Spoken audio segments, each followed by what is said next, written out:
بص انا هقول لكم المشكله، في مشكله موجوده في امريكا. انا دلوقتي موجود في مصر بس كنت قاعد في امريكا وبروح وباجي على طول. يعني في مشكله موجوده في امريكا في الجواز. يعني كان في لدرجه ان في صحفي كتب قال لك في امريكا في مسلمين كتير ومسلمات كتير بس ما حدش بيتجوز، وانا كان بيعمل اسقاط ان المسلم والمسلمه بيتجوزوا. فاهمني؟ لا، الموضوع عدى المرحله دي ان الجواز ذات نفسه بيقل. فالمشكله في فشباب كتير بتسالني يقول لي طب انت نزلت مصر، طب ايه الوضع عامل ايه في مصر والكلام ده. بص يا معلم، ولو بنت تسمع يعني عادي مفيش مشكله، لان دي مشكله كبيره قوي جوه امريكا، في نيويورك ونيو جيرسي، ومعرفش في لندن واوروبا ولا لا.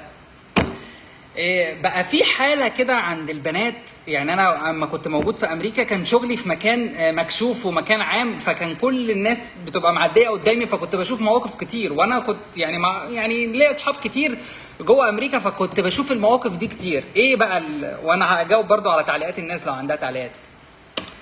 البنات المصريين اللي موجودين في امريكا مش كلهم طبعا، بس نسبه كبيره جدا بقت موجوده دلوقتي ان هي عايزه تتجوز جوازه مش عايزه جوازه صالونات. فهي عايزه اللي هي تقابل شريك الحياه ده صدفه، واخد بالك؟ ان نخبط في كتف بعض فالكتب تقع في الارض، فننزل نجيب الكتب احنا الاثنين، فاحنا طالعين راسنا تخبط في بعض، فنبص في عين بعض فنعجب ببعض. طبعا الكلام ده مش هيبقى سهل اللي هو يحصل، لان عدد المصريين اللي موجود في امريكا قليل.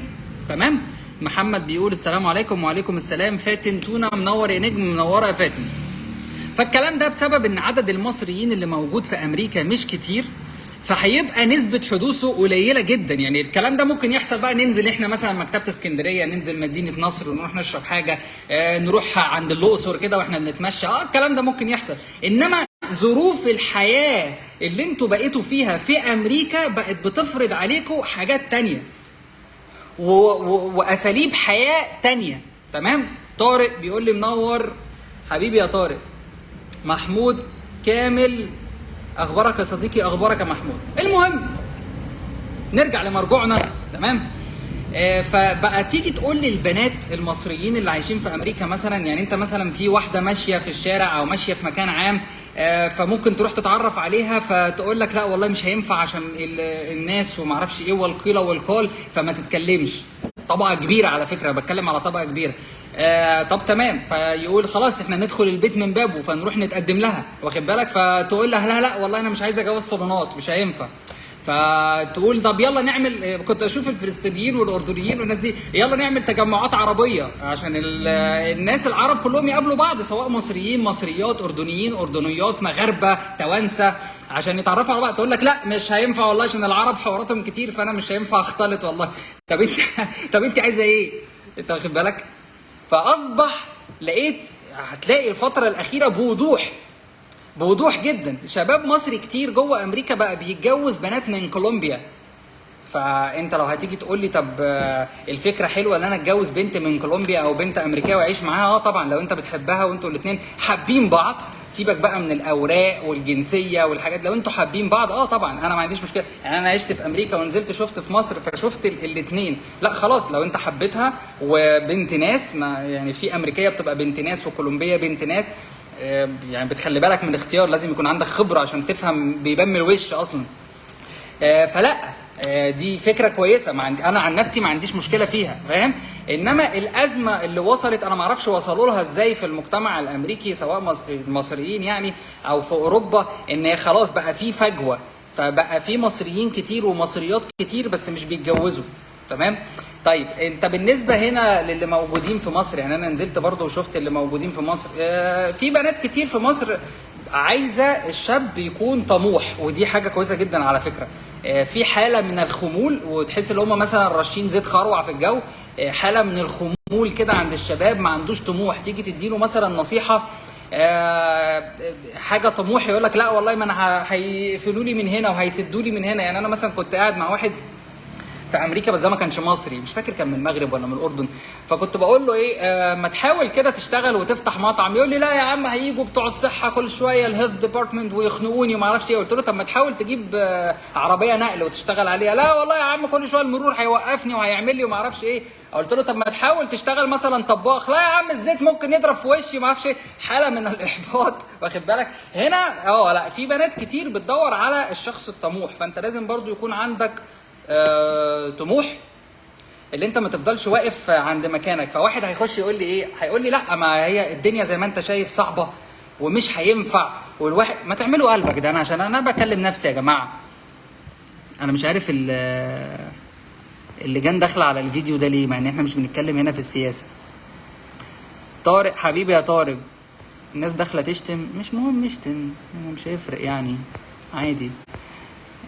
سيد عامل ايه يا طلبه حبيبي يا سيد. المهم الفكره اللي انت كشاب لازم هتواجه تحديات في امريكا او بره امريكا او اي حته. بصوا الحياه بقت في امريكا دلوقتي برضو ما بقتش سهله. يعني لو كان رب اسره هو اللي هيشيل الاسره كلها ومراته تبقى في البيت وهيصرف على الولاد وما اعرفش ايه، هيبقى صعب. انت لو عايز تعمل كده لازم يكون عندك بيزنس، وبيزنس قوي، وبيزنس شغال. وطبعا انت مش هتعرف تعمل ده وانت ما عندكش الطموح. وطبعا لما يبقى عندك الطموح وتبتدي تتحرك هتواجه تحديات. انت واخد بالك من ترتيب الكلام؟ هتواجه تحديات. فانت لما تواجه تحديات لازم تتغلب عليها، فاهمني؟ يا اما هتستسلم. فالاستسلام ده في اي دوله في العالم مش هيوصلك لحاجه، مش هيوصلك لحاجه. تمام؟ فغرض الفيديو اللي انا عايز اقوله يا جماعه، ان الناس اللي عايشه في امريكا، انا ما اعرفش انتوا يعني المصريين اللي عايشين في امريكا، لازم يبقى في قنوات تواصل، يعني طرق تواصل عشان المصريين والعرب اللي عايشين هناك يتجوزوا، بدل ما هم موقفين الدنيا كده. يعني تيجي البنت، خلي بالك المشكله بقت ظاهره واضحه، ظاهره واضحه. وانا بقول للشباب عادي، الولاد لو انت خلاص الدنيا قفلت معاك ما تعملش حاجه غلط، لا روح اتجوز اي واحده من جنسيه تانية، بس المهم ان انت تكون في قبول، درجه قبول اللي هي تقلب لحب. يعني حتى لو امريكيه او اوكرانيه او روسيه او كولومبيه او اي حاجه، بس تكون بنت ناس وانت حاسس ان هم هتعرفوا انتوا الاثنين تبنوا بيت. تمام؟ جو فور ات. بس المهم يكون في درجه قبول. وعلى فكره ممكن القبول ده انت ما توصلوش بسهوله، بس المهم اللي انت ايه، ما تقفش عند نقطه معينه. المهم فبقت ظاهره كبيره جدا موجوده جوه امريكا. انا مش موجود في امريكا دلوقتي، انا موجود في مصر. بقت ظاهره كبيره جدا موجوده جوه امريكا. انا ما اعرفش الناس اللي في اوروبا، يعني ممكن يقولوا لنا في التعليقات، يشرحوا لنا هل المشكله دي عندهم. بقت الشباب هي اللي عايزه تتجوز والبنات مش عايزه تتجوز. يعني انا دي حاجه انا برضو انا شفتها، ممكن اكون انا شايف من وجهه نظر، برضو حد تاني شايف من وجهه نظر يعني تانية. اعملوا لنا قلب يا جماعه عشان انا بكلمكم كلام مهم. فدي مشكله بقت ظاهره، بقت واضحه. بقى في ولاد عايزه تتجوز وبنات لا، مش هي اللي مش عايزه تتجوز، وبقت قاعده منتظره الخطفه، عايزه الخطفه. طبعا ظروف الحياه ممكن تفضل ماشيه في شهر في الشارع ما تقابلش غير واحد مصري مثلا واخد بالك؟ فالخطفه دي لا، ننزل مصر بقى ونبقى عايشين في مصر ونتمشى في مصر، هتقابلي مصريين 24 ساعه وتقعدي بقى تنقي منهم، دي قصه ثانيه. ففي امريكا فرصه اللي انت تقابلي واحد مصري بتبقى قليله، اقل من ان انت موجوده في مصر، واخد بالك؟ ف اصبحت الفكره في ايه؟ ان هو لا، انا مش عايزه صالونات. تمام؟ مش عايزه ان انا حد بقى يوقفني في الشارع كده ونقف ونتكلم وبتاع، انت هتقول عليا ايه انت فاكرني واحده ايه عشان توقفني وتتكلم معايا؟ طب تيجي نعمل تجمعات عربيه ونتجمع كلنا ونتقابل. لا يا عم، انا مش عايز اختلط بعرب عشان العرب قيل وقال. فاصبح في ازمه ان الناس ما بقتش تتجوز في امريكا. الموضوع ده بقى موضوع واضح جدا. فانا اتمنى ان الجاليات والناس ان هي تبتدي تحل الازمه دي. تيجي مثلا واحد هتقول لك انا هتجوز من مصر، تقول لك لا انا هخاف ان انا اتجوز من مصر، فانا كده ممكن ياخد مني الجنسيه ويطلقني بعد ما ياخد الجنسيه. فتيجي تقابل واحد مثلا في مصر، هي في امريكا، وتقابل واحد مثلا مصري عايش هناك بس معاه فيزا سياحه مثلا، تاشيره سياحه، ومعهوش الجنسيه الامريكيه، تقول لك لا، ما هو برضه ممكن ياخد مني الجنسيه وبعد كده يطلقني. تمام؟ فعلى فكره اللي موجود، يعني انا نصيحتي ليكي، لو شاب موجود جوه امريكا وبيجي في فيزا تاشيره سياحه وفي قبول ما بينكم، ده بالنسبه لك هيكون احسن من واحد لسه ما يعرفش اي حاجه وجاي من مصر لامريكا وهيتعرض لضغوطات امريكا. لان في على فكره في شباب كتير جدا ولاد ناس قوي في مصر وحياتهم بيعيشوا كده عايزين ايه، المزاج كده، مش عايز يضغط نفسه، الضغط النفسي، انا بتكلم على الضغط النفسي. فيقول لك لا انا ما سافرش، مش عايز اتغرب بره، فممكن يجي معاك لامريكا وبعد كده يقول لك لا والله انا مش عايز اعيش، انا مش عاجبني النظام ده، انا عايز ارجع مصر. انما اللي موجود بتاشيره سياحه جوه امريكا وقاعد جوه امريكا، ده بيبقى فاهم الدنيا اكتر من اللي لسه ما عتبش امريكا. فاصبح هناك ازمه. تمام؟ وبرضو انا بعتب على الشباب المصري اللي موجود في امريكا. بعتب عليك في ايه بقى؟ انا بعتب عليك اللي انت برضو، انا بتضايق منها جدا على فكره، المصري والعربي برضو، اللي انت حاصر نفسك في بعض الوظائف، مش عايز تطور من نفسك. يعني انا بتضايقني الحته دي. يعني انا بتضايق لما بشوف مثلا واحد مصري حاصر نفسه في شغلانه وليكن مطعم ومش عايز يطور من نفسه، مش عايز يعمل اي حاجه. لا، انت ما ينفعش تعمل حاجه غير ان انت تطور من نفسك، يعني عشان يبقى ليك كيان برضو، فاهم؟ ما برضو اللي بتتجوزك دي برضو عايزه حد يكون كويس ديسنت، اللي هو تقدر تعتمد عليه، تفتخر بيه، وتقدر تواكب معاها الحياه، فاهمني؟ ففكره الطموح عندك لازم تكون عاليه، خصوصا في الغربه. وانت خلي بالك فرصتك وانت بره في امريكا قويه جدا، اللي انت عندك فرصه اللي انت تنمو بسرعه، تكبر بسرعه، فدي فرصه عندك.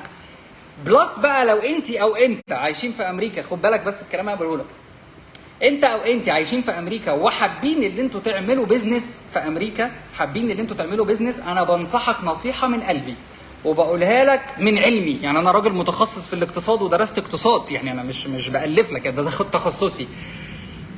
اعمل دراسه جدوى لمشروعك واربط مشروعك كله بمصر، اللي انت تاخد كل الماتيريال بتاعتك من مصر. انت بدولار بيتحول لك هنا 35 جنيه، ولا ما اعرفش الدولار بقى بكام هنا، في ولا 39 جنيه، فاهمني؟ يعني انت ممكن تعمل شنطه، الشنطه يعني في شنط انا كنت عايز اعملها في امريكا بيتحط فيها المنتجات وبتتباع. الشنط دي انا لقيت الشنطه الواحده ب 8 دولار.